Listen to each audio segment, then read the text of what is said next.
She was seconds from marrying a politician until he showed up, black suit, gun in hand, and one sentence that changed her life: "You're mine now." This is a full, dark Mafia romance audiobook. One couple, one war, one unforgettable ending. You're listening to He Shot My Fiancé at the Altar, Then Married Me, an emotional, immersive Mafia love story. Let's begin. He shot my fiancé before I could say I do. 1 second, I was standing under the cathedral arch, veil trembling, fingers clenched around a bouquet I didn't want to hold, and the next, blood splattered my white dress. I didn't scream. I couldn't, because he was already walking toward me. Black gloves, black suit, black eyes. Christophe Cavalieri, the man my father swore would never touch me, the man who now stood in the aisle, a smoking gun in one hand and my fate in the other. People were shouting, running. My mother fainted. The senator's son, my almost husband, lay slumped across the altar steps with a bullet in his chest. And me? I didn't move. Not until Christophe stopped 2 feet from me and said, like this was all some horrible transaction, "Let's go, Ivy, you're mine now." He didn't let me change, didn't let me cry, didn't care that my knees buckled when his men dragged me past the choir pit, past the candles, past my childhood priest who just stared, trembling. Outside, black SUVs waited. Inside one, a ring, a contract, a new dress, bloodless, white, wrong. I still hadn't spoken, not when he flew me to New York, not when the doors to his penthouse clicked shut behind me, not even when he turned to me in that hallway, tossed his gun on a table, and looked me dead in the eyes. "You were never going to marry him, Ivy. That was never the plan." He spoke like this was logical, like I should thank him, like kidnapping me, killing my fiancé, and locking me in his glass fortress wasn't insanity. But here's the worst part. I had heard that sentence before, 10 years ago. Same mouth, same man. "You were never going to be his, Ivy." Back then, I slapped him. Now I just stood there, dripping in someone else's blood, veil hanging off my shoulder, thinking I should have run when I had the chance. His world was cold. Steel and stone and silence. I didn't see him the first night, or the second. Only guards, food trays, a locked bedroom with no mirrors, and a ring, sitting on the nightstand, gleaming like a dare. I didn't touch it, but every time I opened my eyes, it was there, waiting for me, like he was. Before I tell you what happens next, where are you listening from tonight? Your room? A quiet car ride? Under the covers where no one can hear? Tell me, I want to know, because what happens next, it's the beginning of something I can't undo. It was day 3 when he finally came. I was in the kitchen barefoot, trying to find coffee I wasn't allowed to make, and I felt him before I saw him. Christophe moved like smoke, quiet, controlled. But you could feel the danger long before you heard his voice. "Careful," he said behind me. "I don't like my things broken." I turned, slowly, my palms sweating around the mug I hadn't poured yet. "Don't call me that." He leaned against the counter, still in black, still cold. "You're not married to me yet," he said. "But that dress in the plane, the one you didn't wear, that was your chance to come willing. I'm not coming at all." His smile didn't reach his eyes. Too late for that. I wanted to throw the mug, scream, claw his face off, but instead I whispered the first thing I'd said since the church. "You killed him." He didn't flinch. He wasn't yours. "You don't get to decide that." I already did. I don't know what it was, rage or grief or the sound of my own voice, but I moved. Fast, mug raised, heart pounding. I threw it. It missed, shattered behind him. He didn't move. "Feel better?" he asked. I hated him. I hated how calm he was. How much he seemed to enjoy this. But I hated myself more, for the part of me that wanted to scream because I did feel better. And I didn't know what that meant. He didn't punish me. He just walked to the sink, poured himself a glass of water like nothing happened, and said over his shoulder, "You'll wear the ring by the end of the week, Ivy, one way or another." And then he left me there, shaking, breathing too hard, heart screaming behind my ribs. I told myself I'd never forgive him, never wear his ring, never sleep in his bed, never look at him like anything but a monster. But lies have a funny way of unraveling when you say them enough times. And Christophe Cavalieri, he was about to unravel me. The ring was gone. I woke up on day 4 to find the velvet box missing from the nightstand. No note, no explanation, just that awful hollow space where his demand used to sit like a threat. And somehow, that felt worse, because now I didn't know what game he was playing. I stayed in bed that morning, eyes on the ceiling, ears straining for footsteps I couldn't hear. This place was too quiet. No city noise, no birds, just glass, security cameras, and the hum of control. Christoph hadn't touched me, hadn't even raised his voice. But I was more trapped here than I'd ever been in my life. And worse, part of me didn't want to leave. I hated him for that, for planting doubt where there should be nothing but rage. But the truth? I hadn't cried for my fiancé once. The first time I tried to open a window, it locked with a soft mechanical click, so I wandered instead, past empty bedrooms and sealed offices, until I found a room that wasn't locked. It wasn't big, just one soft couch, a piano, and books lining the walls, and in the corner, a photo in silver. Christoph, younger, smiling, with a woman I didn't recognize. She looked like someone who laughed easily. Brown eyes, slanted smile, her hand on his chest like she trusted him with her whole heart. I touched the frame, then jumped when his voice hit me from the door. She died 6 years ago. I spun around. You could try knocking. He stepped inside, eyes dark. You could try not touching things that don't belong to you. I crossed my arms. Funny, I was going to say the same to you. For a beat, silence. Then he walked toward me, slow, not angry, just precise. She was my sister. That stopped me. She didn't look like you. She wasn't in the family business. I didn't know why that sentence twisted in my gut, or why his face looked so empty when he said it. What happened? He looked at the piano. She fell in love with the wrong man. I swallowed. You mean someone like you? He didn't answer, which told me everything. We stood in silence after that, me near the bookshelf, him in the middle of the room like a storm waiting to hit. Then he said something so low I almost didn't catch it. I gave you 4 days. I frowned. What? 4 days to fight, to scream, to hate me. But if you're still here, Ivy, then deep down you know what you are. I didn't move. You think I'm yours? I said. He stepped closer. I think you've always been mine. My breath hitched. Not because I believed him, but because a stupid, broken part of me wanted to. I was going to marry someone else. Then I saved you. No, you ruined me. His hand came up, slow, deliberate, and for one terrifying second I thought he'd touch me. But he didn't. His fingers brushed the edge of the bookshelf instead, tracing the spine of a worn leather volume. I could have forced the ring on you day one, he said, dragged you into my name, my house, my bed. He looked at me. But I didn't. I waited. And that's supposed to make you noble? No, he said. It's supposed to make you wonder why. I hated how my pulse jumped, hated that I didn't have a quick answer, because I was wondering, every second, why me? Why now? Why him? He turned to leave but paused in the doorway. Your ring's downstairs, he said. Wear it to dinner tonight.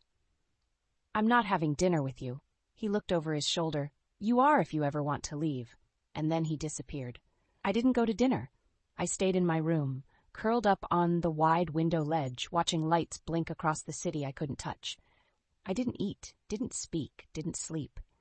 But when I woke in the middle of the night, sweaty, breathless, half dreaming, I found the ring on my finger. And I didn't remember putting it on. I knew something was wrong the second the guards doubled. I woke up to footsteps outside my door, heavy, deliberate, more than usual, the kind of presence that pressed against the walls and made the air feel tight. When I sat up in bed, the sheets slid down my legs, and I realized I'd slept in the dress from last night. Still smelled like him, like smoke and leather, and a mistake I couldn't take back. Christoph hadn't come back. The kiss replayed anyway. The way his mouth had claimed mine like it had always belonged there. The way my body had leaned into him before my brain could scream no. I pressed my fingers to my lips, angry at myself for the tremor that followed. One kiss didn't mean anything. That's what I told myself as I got dressed, as I paced, as the hours passed with no sign of him. By noon I couldn't stand it anymore. I opened the door. A guard immediately straightened. Miss Johnson, where is he? The guard hesitated, just long enough. He's in a meeting. With who? Another pause, longer this time. I smiled tightly. I'm his fiancé. I think I'm allowed to know. That word still felt unreal in my mouth. Fiancé. To the man who shot my almost husband. To the man who kissed me like he'd been waiting years. The guard finally nodded. Second floor, East Wing. I didn't wait for permission. The East Wing was different. Less glass, more doors. Men in suits standing silent and watchful, hands folded in front of them like statues carved out of violence, Every instinct screamed at me to turn around.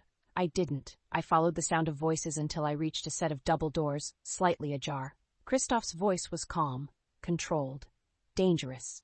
"You're late," another man answered, older, rougher. "You don't summon me like a dog, Cavallari." "I do when you forget who owns this city." My stomach dropped. I shouldn't listen. I knew that. I listened anyway. "You started a war in a church," the man said, "with cameras, witnesses. You embarrassed powerful people." Christoph laughed softly. "I ended a problem."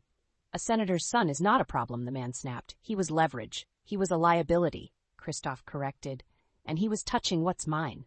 Silence. Then, "The girl doesn't belong to you." My breath caught. Christoph's reply was quiet, deadly. "She does now." The door opened. I didn't have time to move. Christoph stepped out first, jacket off, sleeves rolled, jaw tight like he'd been grinding his teeth. Behind him came the other man, gray hair, sharp eyes, a smile that didn't belong on a human face. He looked at me, really looked, and then he smiled wider. "So," he said, "this is Ivy Johnson." Christoph stiffened. "You shouldn't be here." "I think I should," I said, before fear could stop me. "I think I should know who's discussing my life like I'm not standing right here." The man chuckled. "I like her." "I don't care," Christoph said. "Leave." The man raised a brow. "Careful." "She doesn't know, does she?" I turned to Christoph. "Know what?" His eyes met mine, sharp, warning. "Nothing." The man ignored him. "You didn't tell her about the deal?" "What deal?" My voice shook. Christoph moved fast, stepped between us. "Enough." But it was too late. "The marriage," the man said smoothly. "The one that keeps her family alive." The floor tilted. "What did he just say?" I whispered. Christoph's jaw flexed. "Ivy." "You said this wasn't a transaction," I snapped. "You said this was about me." "It is." "Then why did he just say my family's name like it's collateral?" The man watched us like this was entertainment. "You really didn't tell her. That's cold, even for you, Cavallari." I turned back to Christoph. My chest burned, my hands shook. "You promised me honesty." "I promised you safety." "For who?" I demanded. "Me. Or them." Silence. That was my answer. I didn't remember leaving. Only the feeling of my heart cracking open as I walked away from him. From the East Wing. From the illusion that this was anything but a cage, lined with silk. Back in my room, I locked the door and slid down it, knees to my chest. He'd lied, not with words, but with omissions. With half-truths dressed up like mercy. My phone buzzed an hour later, a single message. "Christoph, we need to talk." I stared at the screen. Then another message came through. Unknown number. "If you want your family to stay breathing, don't trust him." My blood ran cold. I typed back before I could think. "Me, who is this?" The reply came instantly. "Unknown number. Someone who knows what happens to brides who ask too many questions." I dropped the phone. Outside my door, footsteps stopped, and Christoph's voice came through the wood, low, urgent, not in control for the first time since I'd met him. "Ivy," he said, "open the door, please." I stared at the handle, at the phone, at the future closing in on me from both sides. And I realized something terrifying. The most dangerous part of this war wasn't the man who shot my fiancé. It was the man standing on the other side of my door.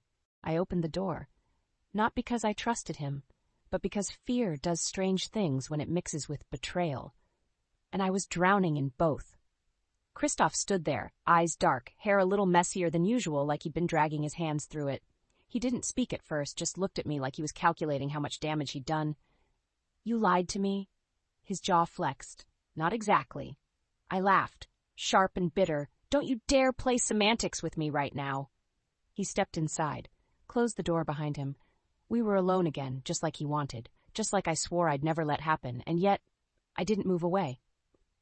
"I made a deal with your father," he said, voice low. My stomach twisted. "When?" 3 years ago. I blinked. "That long?" "You didn't know. You weren't supposed to." I backed up. "Why? Why? What did you trade?" "His seat in politics, my silence, your name." I stopped breathing. "My name?" He nodded once. "Your marriage, to whoever I chose." The blood in my veins turned to ice. So I was never free.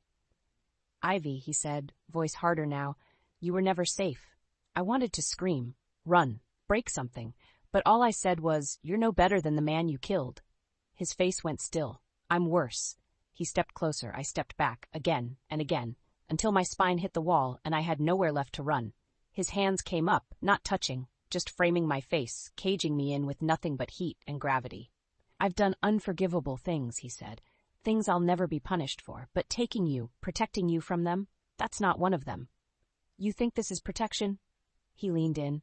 I think the world I pulled you out of is far crueler than the one I brought you into. His scent hit me, dark and clean and masculine, and it infuriated me that it still made my knees weak. I hate you, I whispered. I know. His lips brushed mine. Barely. A ghost of a touch. But I felt it everywhere. He didn't kiss me gently. He kissed me like war, like sin, like he already knew how I'd fall apart in his hands, and wanted to feel every second of it. His mouth claimed mine, urgent and rough, one hand gripping my jaw while the other pulled my hips to his like we were two magnets snapping together in defiance of everything sane. I gasped when his hand found my waist, fingers digging just enough to make me feel the need bloom in my stomach. He pinned me against the wall, pressed into me, groaned into my mouth when I bit his lip back. Say it, he growled. Say what? I breathed. That you're mine. I didn't answer. So he made me. His hand slid into my hair, tilted my head, kissed me deeper, harder, until I felt like I was dissolving. Ivy, I clutched his shirt, panting. And then I said it, not because I believed it, not because it was true, but because in that moment, that ruined, burning, breathless moment, I wanted it to be. I'm yours. He didn't take me to the bed. He took me right there, against the wall, with one hand on my thigh, the other gripping the back of my neck as his mouth stole every breath I had left. There were no lies in that moment, only heat, only hunger, only the sound of my name on his lips like a prayer he never deserved to say. And when it was over, when I stood there trembling in his arms, skin flushed and heart shattered, he whispered against my temple, I would kill the whole world to keep you. And I believed him. But then, a flicker, a movement. Christoph's eyes snapped to the hallway window. He moved fast, grabbed my robe, pulled me behind him. What is it? I whispered. He didn't answer. He stormed to the glass, yanked the curtain back. Nothing. But I saw it too, for half a second, just a flash, a figure on the rooftop across the street, watching us. Christoph's jaw clenched. He turned back to me, eyes furious. Pack a bag, he said. Why? Because someone just broke the perimeter. You have 5 minutes, Christoph snapped, tossing a duffel bag onto my bed. Take what you need. Nothing more. My hands shook as I threw clothes in, random pieces, no real plan. My brain was stuck somewhere between panic and disbelief. Last night, I gave myself to the man who ruined my life. This morning, I was running from people who wanted to end it. I slipped my hand under the pillow, hesitated, then grabbed the burner phone from the drawer. The one with the anonymous messages. I didn't know why I brought it. Maybe because some part of me knew. This wasn't over. Not even close. Christoph didn't speak as we moved through the penthouse, but his body said everything. Jaw locked, shoulders tense, gun in hand, like he'd already decided who needed to die. Are you going to tell me who that was? I asked as the elevator opened to the underground garage. No. Are you going to tell me if they're here for you or me? He looked at me. That's the same thing now. Quick question. Are you enjoying the story so far? Because we're about to leave the walls that kept me safe, locked me down, made me question everything. If you've made it this far, you're in it with me, and it's about to get worse. We were 3 feet from the car when the first shot hit the concrete. Christoph shoved me behind the engine block. Gun drawn, eyes scanning shadows. Sniper, he hissed. Far side, possibly 2. My heart beat so fast I couldn't think. Another shot, sparks flew off the hood. Move, he barked, grabbing my wrist. We sprinted low and fast toward the black SUV tucked in the corner. Bullets pinged behind us. I dove into the back seat. Christoph slid into the driver's seat and peeled out with one sharp turn, tires screaming against the pavement. We didn't talk for 5 minutes. Not until we hit the highway. Then I whispered, How did they find us? His knuckles whitened on the wheel. There's only one person who could have leaked the location. Who? He didn't answer, but the way his jaw clenched told me exactly what I needed to know. This wasn't just about me anymore. We drove north, away from the city, through woods and winding roads until I started to lose track of time. Eventually, we pulled up to a cabin. Remote, old, hidden in trees like it was trying to disappear from the world. Christoph got out first, cleared the place, then waved me in. It was quiet. Too quiet, no security, no guards, just the 2 of us. You're not safe here, I whispered. You're safer than you were. I dropped the bag on the floor and turned on him. That's not good enough. Ivy, I need the truth now, all of it. His eyes burned into mine, and for once, he looked tired, not weak, but tired. He sat down, back against the wall, elbows on his knees. The man on the roof, I think I know who he works for. Then say it. Christoph's voice was low. His name is Ellis King. I froze. The name hit me like a slap. You're lying. I wish I was. I stumbled back. Ellis is dead. No. Christoph said. He's very much alive, and he's been moving in the dark for years. I saw the body. You saw what he wanted you to see. My legs buckled into the nearest chair. Ellis King wasn't just some ghost from Christoph's world. He was mine. My ex, my first kiss. The boy who vanished without a trace when I was 17. The boy my family said died in a fire. My phone buzzed in my pocket. I didn't want to look. I did anyway. Unknown number. You remember him now, don't you? I gasped. Christoph was already on his feet. What is it? I turned the screen to him. He stared, then cursed. We're not alone. I used to dream about Ellis King. His smile, his laugh, the way he made me feel like I wasn't just my last name or my father's daughter. He kissed me once under a broken streetlight, the night before he vanished. And when the fire took his house 2 weeks later, everyone said it was an accident. No one ever found the body. Until now. He's not just alive, Christoph said. He's watching us. We stood in the middle of the cabin, tension thick as smoke. My hands trembled. You said he's been hiding, planning. Since when? Long enough to know exactly where to strike. I shook my head. But why would he come after me? Christoph looked away. I stepped closer. Tell me. His jaw clenched. Because he thinks I stole you. The words hit me like glass. I stepped back. You did. No, he said. I claimed you. There's a difference. And what was he? A boy with a crush? Christoph's eyes flicked up, sharp and dark. He wasn't just a crush, Ivy. He was groomed. I froze. What? By your father.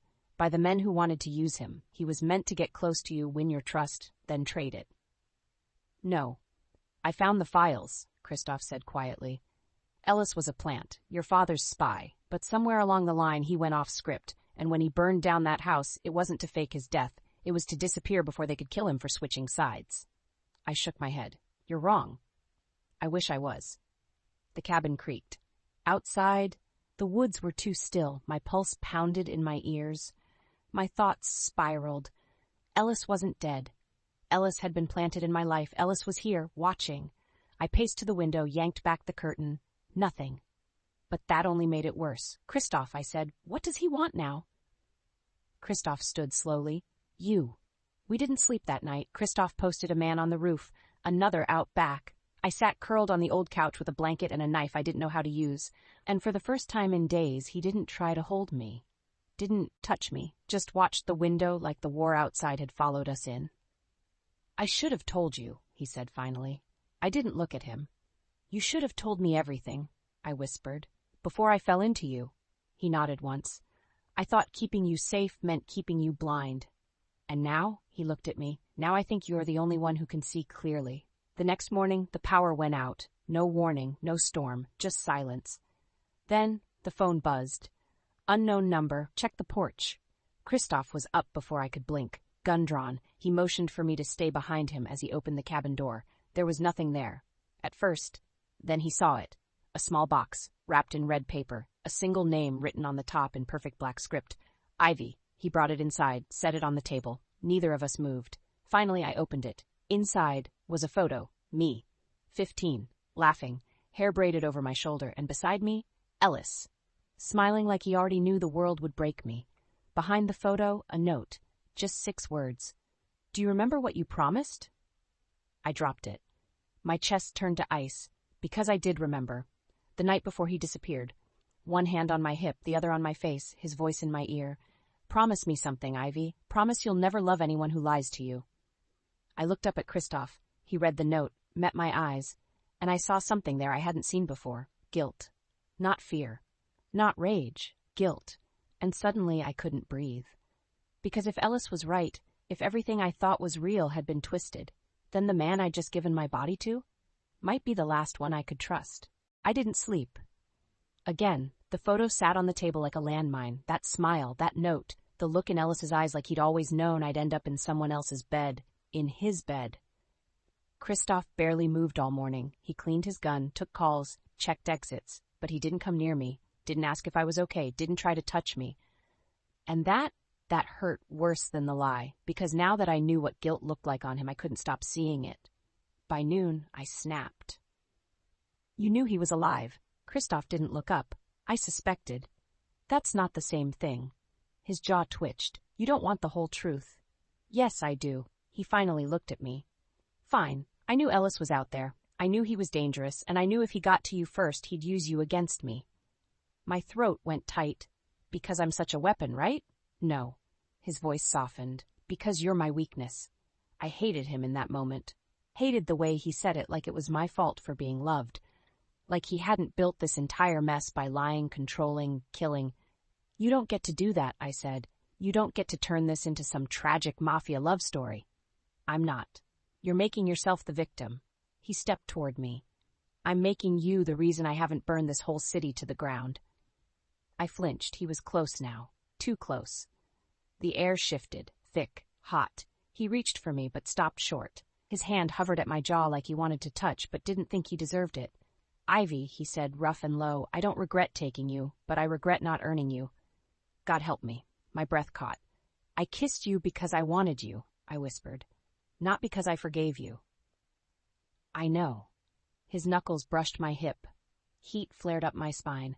I slept with you, I added, because I needed to forget everything else. I know that too.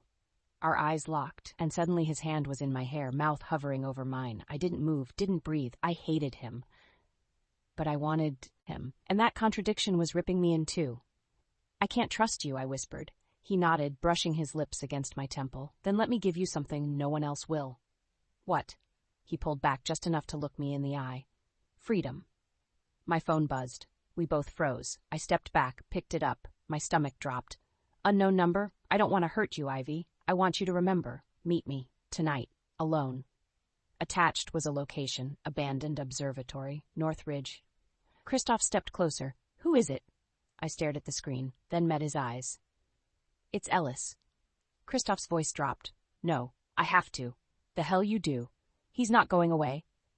And you think walking into a trap fixes that? No, I said quietly, but walking away from it won't stop the war either. He grabbed my wrist, tight, not painful. Ivy, please. I'd never heard him say that word before, but I still pulled away. I have to look him in the eye. Outside, the wind picked up.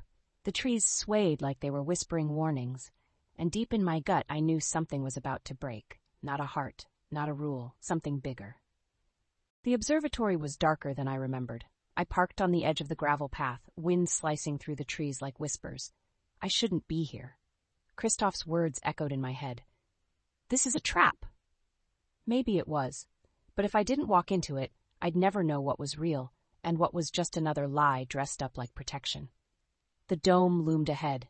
Broken glass, rusted doors. I stepped inside. The silence was deafening. I remembered sneaking up here with Ellis when we were kids, him holding my hand, daring me to lie down and watch the stars through the shattered roof. Now, the stars were gone, and so was the boy. Hello, Ivy. I spun. He stepped out from the shadows. Ellis, older, taller, scar across his jaw now, hair buzzed shorter, but those eyes, still that same stormy gray. You look just like her, he said. My heart pounded. Like who? The girl I used to love. We stared at each other. I wanted to scream, slap him, hug him, beg him to explain. Instead, I whispered, "Why did you fake your death?" His smile faded. Because I had no choice. They said it was a fire. It was. Did you start it? I escaped it. I stepped closer. You let me think you were dead, Ellis, for 10 years.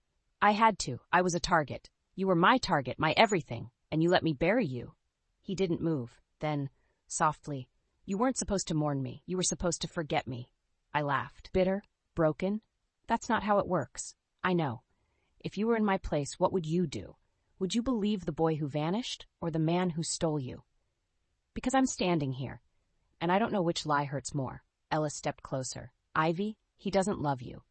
My pulse spiked. You don't get to say that. He bought you. He saved me. He used you. My voice dropped. And what are you doing now? He looked at me. I'm trying to undo what they did. What he did. Ellis nodded, then reached into his jacket and pulled out a file. He handed it to me. Inside, photos, dozens of them. My face, Christoph. My parents, my school, dates, locations. I flipped through until I hit a page that made my stomach drop. A contract. signed by my father and Christoph. I scanned it, hands shaking. Premarital agreement. Clause 17b. Upon death of fiancé, Senator's son, Ivy Johnson will be transferred to Christoph Cavallari for protection and alignment. My chest burned. Transferred, I whispered. Ella stepped closer. You weren't a fiancé. You were a bargaining chip. And Christoph made sure your first engagement ended in blood. No, I said, eyes blurring. He wouldn't he? I looked up. Ellis wasn't smug. He was hurt. I loved you, he said, and they tried to erase that, but I came back for you. My voice cracked. Why now? Because Christoph thinks he owns you, and I won't let him win. My phone buzzed in my pocket. I pulled it out. Christoph, tell me you're safe. I didn't reply. Ellis reached out, touched my hand. His fingers were colder than I remembered. I can still get you out. I looked at him, then at the file, then back at the man who'd let me grieve him like a ghost. And that's when I heard the click. A gun. I turned slowly. Christoph stood in the doorway, rain in his hair, fire in his eyes, and a weapon in his hand, pointed at Ellis. I told you not to come, he growled. I told her the truth, Ellis said. And now she knows what a liar looks like, Christoph snapped, both of you. He stepped forward. I didn't move. Put the gun down, I said. Christoph's eyes locked on mine, and for the first time, he looked scared. Not of Ellis, of me. Ivy, Christoph said, gun steady, voice like a storm barely held back. Come here. No, I stood between them. Two men, one past, one present. Both armed, both dangerous. Ellis didn't flinch. She's not yours to command anymore. Christoph's jaw locked. She was never yours to begin with. Maybe not, Ellis looked at me, but she chose me once. And I'll make damn sure she doesn't choose you again. Enough, I snapped. Both men went still. I turned to Christoph. Did you know about the clause? Silence. Christoph, I pressed. Look me in the eye and say you didn't know they were going to kill him. He didn't blink, and that told me everything. I laughed, dry, raw, heartbroken. So that's it. You let him die so you could collect me like a prize. Christoph lowered the gun. I didn't plan the kill, he said, but I didn't stop it either. Ellis stepped in, because he wanted it. No, Christoph growled, because if I didn't take her, someone worse would have. You're not a savior, I whispered. You're just the one who got to me first. He flinched. The tension crackled. No shots fired, but someone was about to bleed. Christoph stepped forward, voice rough. Ivy, everything I did to protect you. By lying to me? Controlling me? Yes, because I didn't know how to keep you without breaking you. He was in front of me now. Close. Too close. I never expected to want you like this. And now that you do? He didn't touch me, but his words did. I'd burn for you. God help me, my heart still reacted, still ached, because a part of me believed him. A part of me wanted him. Even now, even after everything. But Ellis held my history in his hands. He touched my shoulder. You don't have to stay in this world. There's still a way out. Christoph's voice cut like glass. There's no going back. Ellis turned to him. That's what you're afraid of, isn't it? They were both staring at me now. Waiting, wanting. Then Ellis pulled something from his pocket, another photo. But this time, it wasn't of me. It was of Christoph, 10 years younger, shaking hands with my father, in front of a funeral home. I froze. This isn't just about you, Ellis said. They've been in business longer than you think. My world tilted. My voice came out like sand. Christoph, what is this? He closed his eyes, and when he opened them, I saw it. The truth he didn't want to say, the choice he didn't want to offer. You want the full truth? He said. I nodded, slowly. Then come with me, 48 hours, no Ellis, no running, no lies. And if I don't? He stepped back, his face hardened. Then we're done. I stood between them, frozen. Ellis, Christoph, the boy I lost, the man I betrayed, and a truth so big it could burn the whole damn world down. I didn't sleep. Again. Christoph waited outside the observatory. Ellis watched me from the shadows like I was a memory he refused to let go. And I was the girl with a match in one hand and a promise in the other. But I couldn't hold them both, so I chose. I turned to Ellis. Don't follow me. His face shattered, quietly, like glass under pressure. Ivy, I'm not going back to the girl I was when I loved you. And what are you now? Someone who burns things down. Christoph didn't smile when I reached him. He didn't touch me, just held open the passenger door and said, 48 hours. That's all I asked. That's all I asked. We drove in silence, miles of trees and tension between us. I didn't ask where we were going. I didn't need to. Wherever it was, it would hurt. He took me to a safe house built like a bunker. Steel doors, guards outside, red-stained history inside, and then without a word he brought me to the basement. Stacks of files, screens, old photos, surveillance records, proof. All of it. The deals, the betrayals, the people my father sold, the brides who weren't as lucky as me. Christoph watched as I flipped through everything, and when I finally looked up, eyes burning, throat raw, he said nothing, because there was nothing to say. "You were part of this," I whispered. "I was born into it. You benefited from it. Yes. And me? You changed it." I don't know who moved first, but the next second I was in his arms, mouth crushed to his like it was the only thing that could silence the pain. He kissed me like ruin, desperate, apologetic, starving. His hands dragged down my back, under my shirt, gripping my waist like he was trying to memorize what it felt like to be forgiven. "I don't deserve this," he breathed. "No," I whispered, "but I want you anyway." He pressed me against the wall. His mouth found my neck, my fingers tangled in his hair. And for one broken, breathless moment, we stopped being enemies. We were just flame and skin and the kind of ache that doesn't ask permission. And when I finally collapsed against him, trembling from more than just pleasure, he held me like he never planned to let go again. "I love you," he said, and I believed him, even if it was too late. Later, after the fire died down and the truth lay between us like ash, Christoph poured us both a drink and sat across from me on the floor. "There's more," he said. I nodded. I figured. He passed me a folder. Inside, my mother's name, and a single word stamped across the top, leverage. I didn't get to ask because that's when the first bullet hit the window. Glass exploded. Christoph was on top of me in a second, shielding my body with his. Shouts, footsteps, screams outside the door. He rolled off me, gun drawn. "Stay down." But I didn't. I grabbed the folder. I stood. I ran for cover just as another shot tore through the wall. And when I turned, Christoph was on the ground, blood on his side, eyes wide, body still. Blood. So much blood. Christoph's hand was slick with it, fingers curled around his side, lips pressed into a tight grimace as I knelt beside him on the concrete floor. "Stay with me," I whispered. He blinked slowly. "Not planning to die yet." "Good, because if you do, I'll kill you myself." Gunfire cracked outside. The guards were returning fire. Whoever Ellis sent, if it was Ellis, had breached the perimeter. I pressed a towel to the wound. My hands wouldn't stop shaking. "Don't move," I said. Christoph caught my wrist.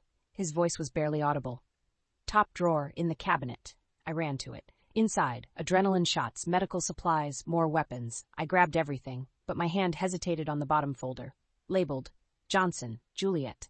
Status terminated. My mother. I flipped it open with shaking fingers. Inside, photos, reports, surveillance notes, and a page with one damning sentence. Subject attempted to remove daughter from arranged future, neutralized by Cavallari order.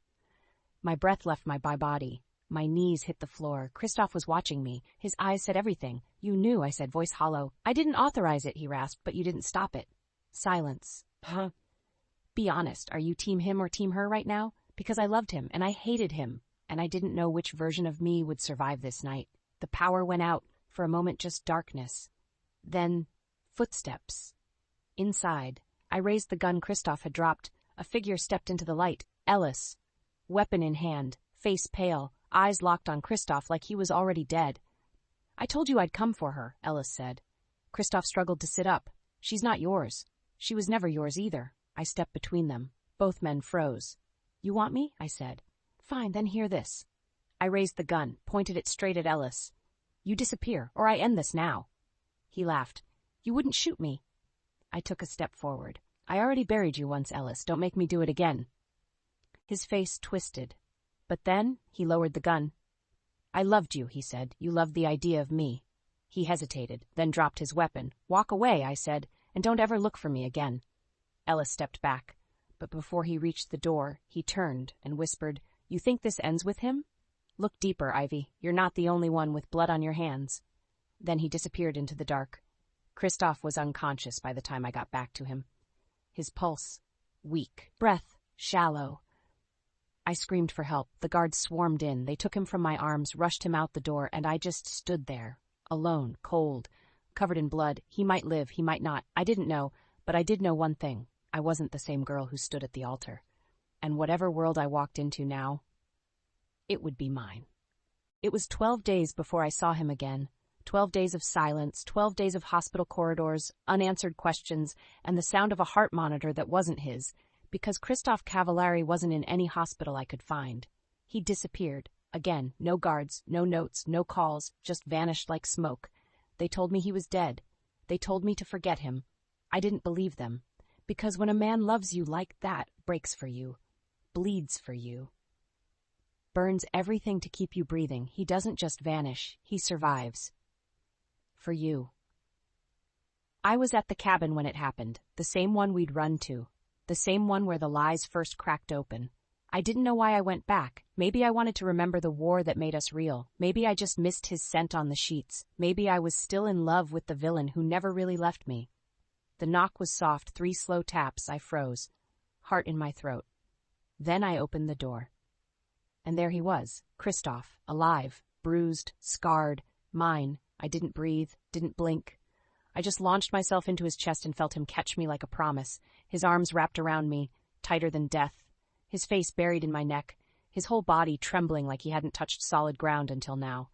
I thought I lost you, I whispered. You did, he rasped, but I came back anyway. I pulled back, held his face in my hands. You left. I had to disappear. I was a target. You were safer without me. No, I said, voice breaking. I wasn't. Then he kissed me, not like the first time, not like the angry, desperate nights full of regret and want, but like a man kissing the woman he chose, loved, survived for, slow, deep, steady, like we had all the time in the world now, because we did, because he came back.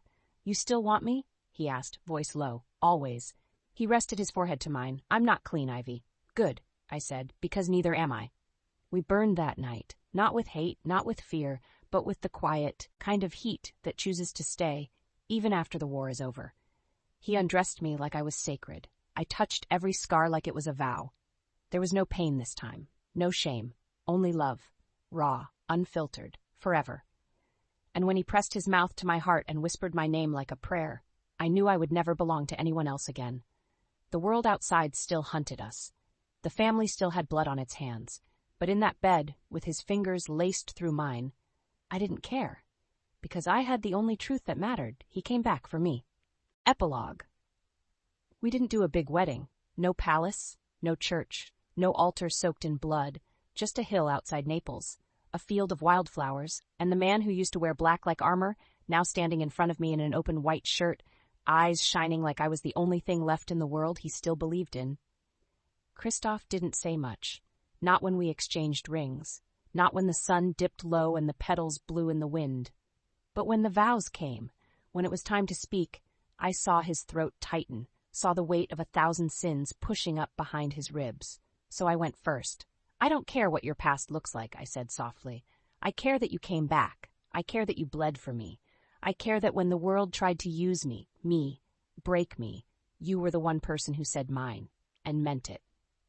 His hand tightened around mine. And I care that I still love you, I whispered. Even now. Especially now.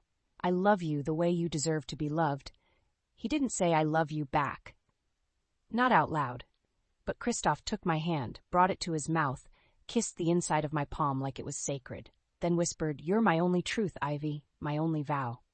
We signed the papers in silence. I took his name, not because I had to, but because I wanted it. Not the name of a Mafia prince, not the signature of a criminal. His name, Christophe's, the one that looked right beside mine. Like it had always been waiting there, the celebration was small. A table under the stars, wine, candles, laughter from the few people we still trusted. He held my hand the whole time, like if he let go, it might all disappear. Like I might disappear. It was late when we slipped away, shoes off, dress undone, lying tangled in white sheets inside the villa he built just for us. His fingers brushed my stomach, bare, soft, warm, and I saw it in his eyes. The question. The hope. The tiny fear. Soon, I whispered, covering his hand with mine. I promise.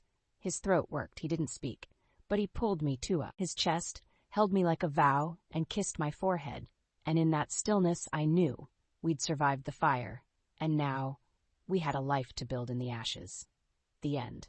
That was Ivy and Christophe. A love story forged in fire, scars, and second chances. If you listened all the way through, thank you. Hit like if it wrecked you in the best way. Hit subscribe if you want more Dark Mafia love stories every single week. And tell me in the comments, are you Team Broken Prince? Or Team the Girl Who Lived?